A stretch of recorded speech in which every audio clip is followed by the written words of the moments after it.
Data wa twese wo mwijuru, Mana mushobora vyose, Mana uvuga bikaba, uteka bigakomera. Turagushimiye ko wabanye nacu mu kwezi kwarangiye, wakoze byinshi bikomeye mu buzima bwacu, mu miryango yacu, mu gihugu cyacu, mu nshuti zacu. Ni wakira icyubahiro mu izina rya Yesu Kristo. Turagushimiye kubwa kuno kwezi uduhaye gushasha kugira ngo tubashe kunezererwamo. Turagushimiye ko hari bikomeye n'ibihambaye waduteguriye muri kuno kwezi. Turagushimiye ko hari ivy'amaso yacu atari bwabone ariko agiye kubona muri kuno kwezi. Turagushimiye ko hari ivy'amatu yacu atari bwumve ariko agiye kumva muri kuno kwezi. Turagushimira ko hari ivy'amaboko yacu atari bwakoreho ariko agiye gukoraho muri kuno kwezi. Turagushimira ko hari ahantu ibirenge vyacu bitari bwakandagire ariko bigiye gukandagira. Turagushimira ko hari bikomeye n'ibihambaye waduteguriye muri kuno kwezi. Mu izina rya Yesu Kristo turagushimiye kuri nyuma y'ijambo ryawe kugira ngo bashe kuriherekereza. Reka rino jambo Mwami urekeresha ibimenyetso n'ibitangaza ugiye kuryumva rihindura ubuzima bwe, ribohora ubuzima bwe, rimuvane ku ntambwe imwe yarariho rimuzamure kwindi ntambwe mu izina ry'Umwami wacu Yesu Kristo. Amen.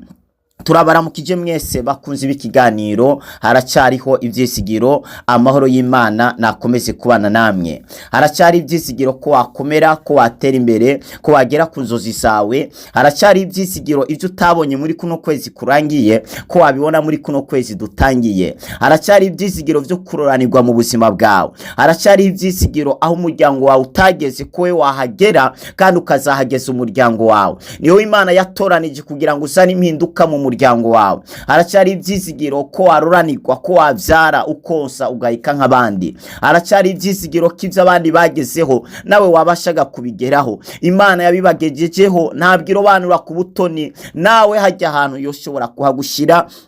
Imana ihabwa icyubahiro. Turasoma ijambo muri Esiteri ibice vyaho 9 umurongo waho wa mbere.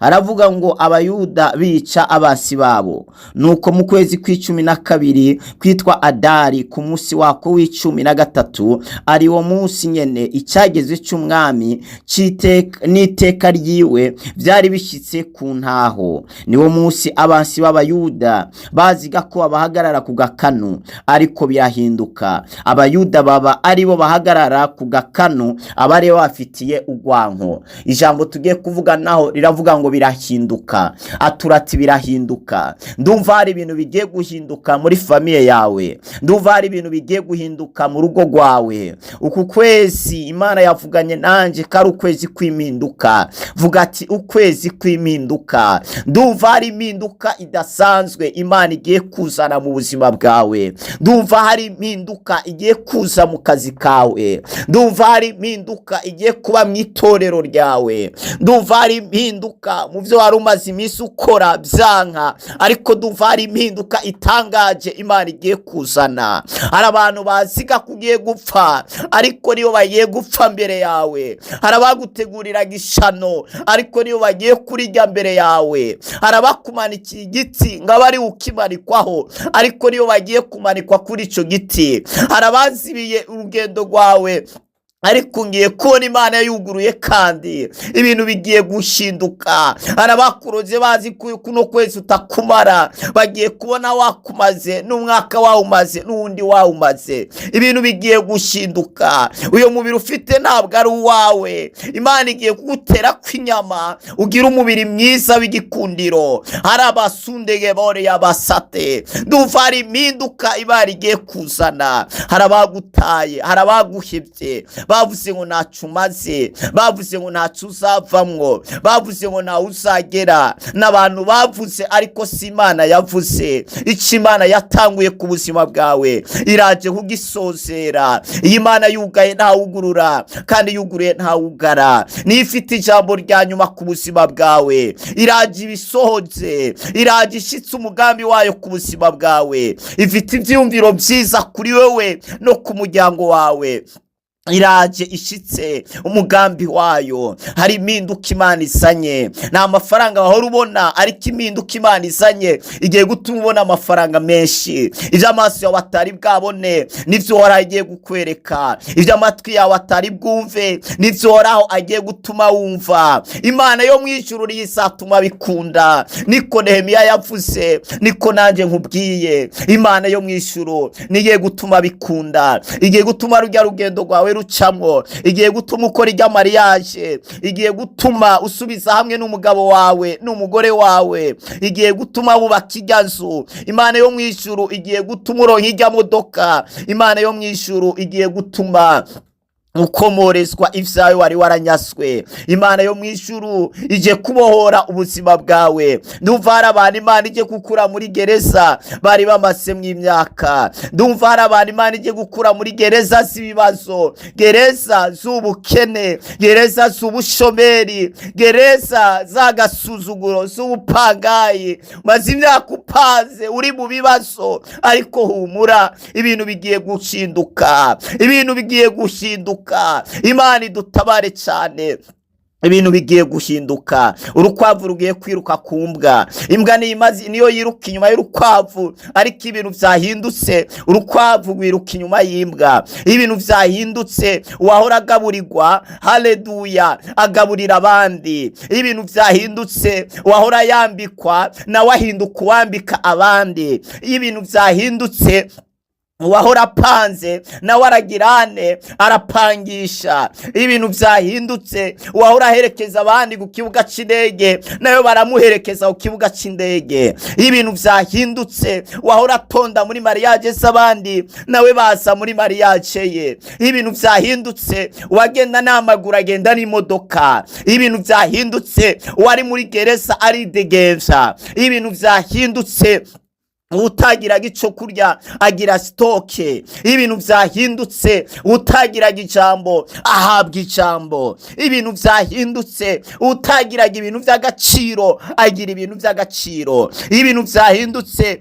utemegwaga ahinduka uwemegwa. Ibintu bigiye guhinduka. Hallelujah.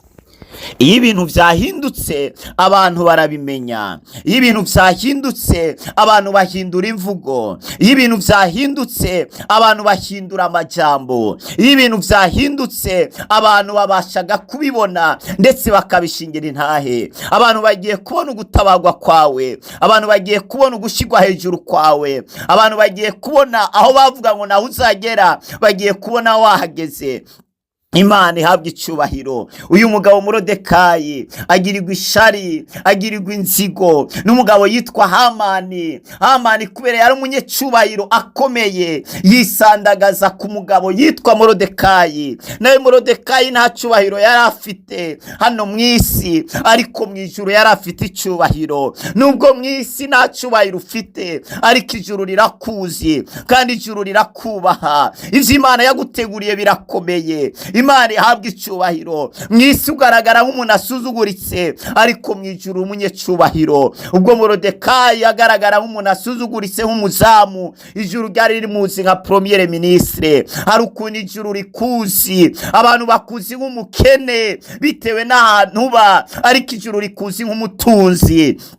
Pawulo aravuga ngo tuboneka nk'abakene ariko dutungishije benshi, tuboneka nk'abantu atakintu batunze ngo yamara dutunze vyose kwera dufise Imana. Ngo tuboneka nk'abantu bagiye gupfa ngo ariko rabaduhora turi bazima. Uyu mugabo Morodekayi yari umuzamu, niko kari akazi ke, ariko Morodekayi hari ikintu yari yaribitseho. Yari yaribitseho amasengesho, hari ikintu yari yaribitseho kugororoka, hari ikintu Morodekayi yari yaribitseho Imana. Ndashaka nawe mu bintu utotakaza mu buzima bwawe, ntutakaze Imana, ntutakaze agakiza, ntutakaze kugororoka, ntutakaze amasengesho. Uko ivyo bintu nubitakaza, ubuzima bwawe busaba butakaye, uzaba uri kurabaho ubuzima butagira intego. Morodekayi arinda ukugororoka, Morodekayi arinda Imana, aguma ku Mana. Morodekayi aguma yubaha Imana, abandanya asenga Imana.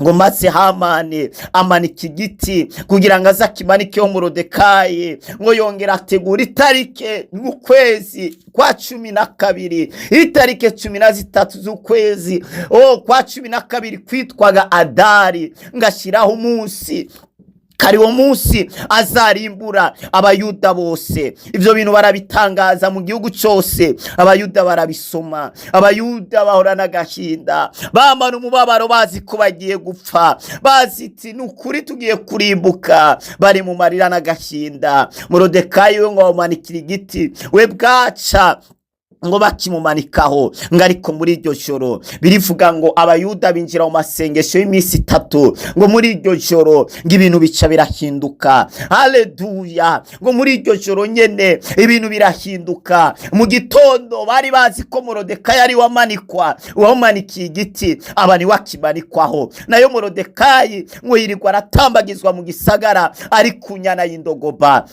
birivuga ngo umwami ahamagaza, haleluya, ahamagaza abantu, ngo yari yabuze itiro, ngo baza kumusomera ibyanditswe. bimwe bamusomeraga biranka, abamuririmbira n'abamucurarangira ngo aronke itiro biranka. noneho bamuzanira igitabo cy'abantu bakoze amateka, ngo basoma igitabo cya Morodekayi, ngo basoma ahantu Morodekayi yaburiye umwami ku bantu bari bagiye kumwica. ngo maze iyo nama irageza, ugisangwa ngo abo bantu byari byo bari babiteguye. none abo bantu baca baricwa. umwami aravuga ati uwo muntu yanyongeye iminsi yo kubaho, uwo muntu mwoba mwaramugororeye, hari ikintu mwoba mwaramuhaye. ati ni ukuri nta kintu yabonye, aracara umuzamu hariya ku irembo.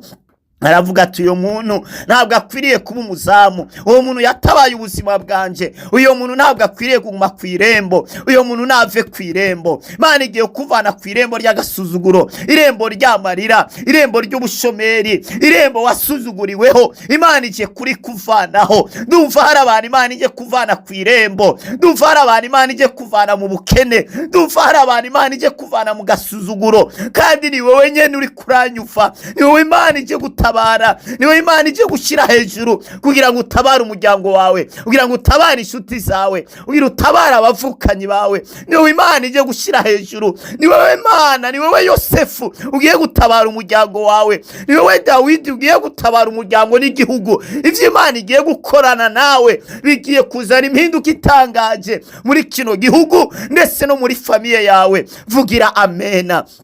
Imana ishimwe cyane. birivuga ngo Morodekayi arahamagazwa. ngicyo gihe bari bagiye guhamagaza Morodekayi, ngo Hamani nawe arinjira, ngo agiye gusaba umutwe wa Morodekayi. umwami abaza Hamani, mbega umuntu ngombye kugirira neza, mbega nabikora gute?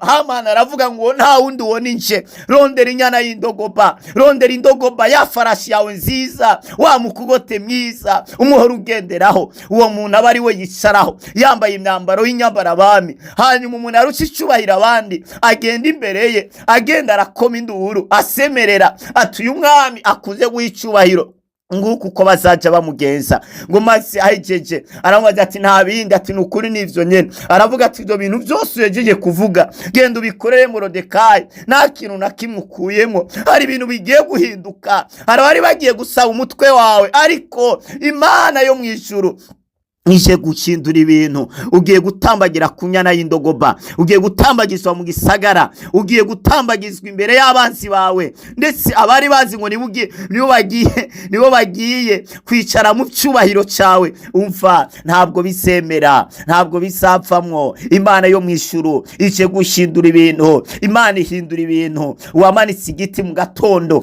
Morodekayi bavuye kumutambagiza, haleluya, bamwambura rwa rukoti rw'ubuzamu, bamwambika inyambarabami, imyambaro y'ibwami. ubwo rukoti rusuzuguritse ugiye kugwambugwa. hari n'imyambaro y'ibwami ugiye kwambikwa, kandi abagiye gukwambika n'abanzi bawe. Imana iyo yashatse gutabara ikinyuza no mu basi bacu, maze ubuzima bwacu bukagenda neza. reka inyure no mu basi bawe kugira ngo bikunde ishitse umugambi wayo ku buzima bwawe. kuno kwezi ni ukwezi kw'impinduka, ni ukwezi ko kururanirwa mu buzima bwawe, ni ukwezi Imana igiye guhindura ivyase guhinduka. warahezagiwe cyane. data w'ubwiza budasanzwe, ndagushimiye ko hari ibintu ugiye guhindura muri kuno kwezi. Ndagushimiye ko hari abagwayi ukijije, hari ababoshwe ubohoye. Ndagushimiye ko hari ibintu bihindutse mu buzima bwacu, bihindutse mu miryango yacu. Ndagushimiye ko hari ibintu uje guhindura. Abagwayi barakize, ababoshe barabohotse, imitwaro irishuwe, inzira zugaye zirugurutse, ubuzi buratanzwe, ingendo ziruguruwe, abatavyara baravyaye, ivyari boshe birabohotse, abadayimoni baratsinzwe, imigambi y'umwasi ihindutse ubusa. Uturimbi bari barashingiye aba bene data